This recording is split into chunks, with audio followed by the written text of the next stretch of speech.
In this series of videos, we're going to learn how to use the information on the periodic table in order to construct Bohr Rutherford models of atoms, which are the standard visualization system for representing the nucleus and electrons of atoms.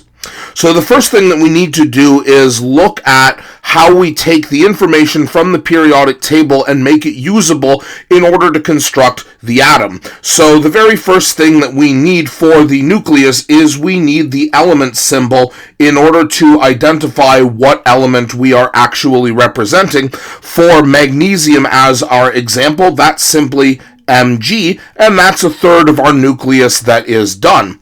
Now, the next thing that we need to figure out is the number of protons, which we can find out by looking at the atomic number. So the atomic number, in magnesium's case 12, tells us that magnesium has 12 protons, and for later we also know that magnesium has 12 electrons because we can learn the number of protons and electrons by looking at the atomic number. If we remember that protons have a positive charge, we can write 12 P with a small positive sign here, and that takes care of the number of protons. Finally, the last component of the nucleus are, of course, neutrons, which is something that requires a little bit more work to figure out. So in order to do this, we need to take our atomic mass. So if you remember, the atomic mass is basically the mass of the nucleus, meaning that this number here is equal to the number of protons plus the number of neutrons. Now, the problem is that most of the atomic masses on the periodic table have a decimal here, and it's actually impossible to have 0.30 protons or neutrons because each proton and neutron has an atomic mass of exactly 1.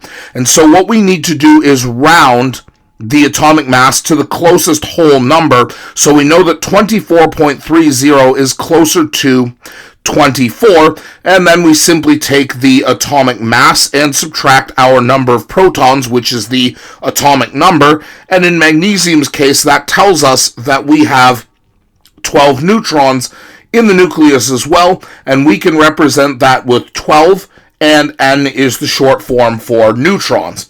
Now, finally, the last stage, and also the most complicated, is to add electrons to each of the electron shells, and this is where we need to remember a few rules.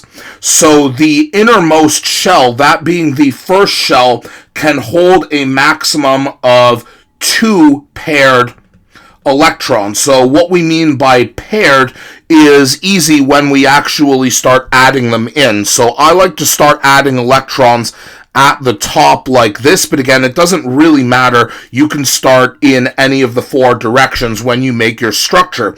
And we can see that I've put my first 2 electrons in magnesium's innermost shell together like this, and this is what we call a lone electron pair, or simply a lone pair for short. And when we learn a second type of structure, this is going to be an important term to remember. Now, when we add electrons, I like to keep a running total of the electrons that we start with, and we can gradually subtract as we add more. So magnesium has 12 electrons. I added our first 2 here, which means that we will have 10 electrons left over.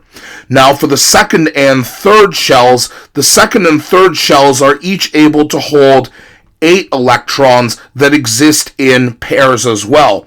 Now, an important thing to keep in mind with electrons is that electrons are all negatively charged, and we remember that if you have 2 things that have the same charge, they will push away from each other by repelling away from each other. It's opposite charges that attract, meaning that electrons don't usually form pairs unless they have no other choice.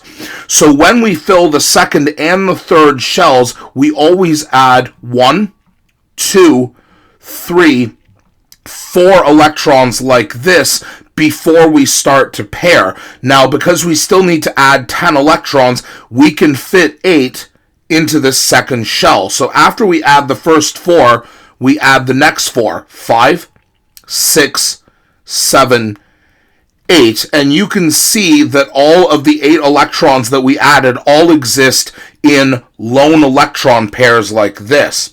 So we added 8 electrons, so our second shell is now full, and if we do our running count, 10 minus 8 means that we have 2 electrons left over, and so in the third shell, which can also hold a maximum of 8, we have 1, 2 electrons like this, and because the third shell here is the one that's farthest away from the nucleus, this we would label as our valence shell, and we can see that magnesium's valence shell has 2 electrons in it, 1, 2, like this.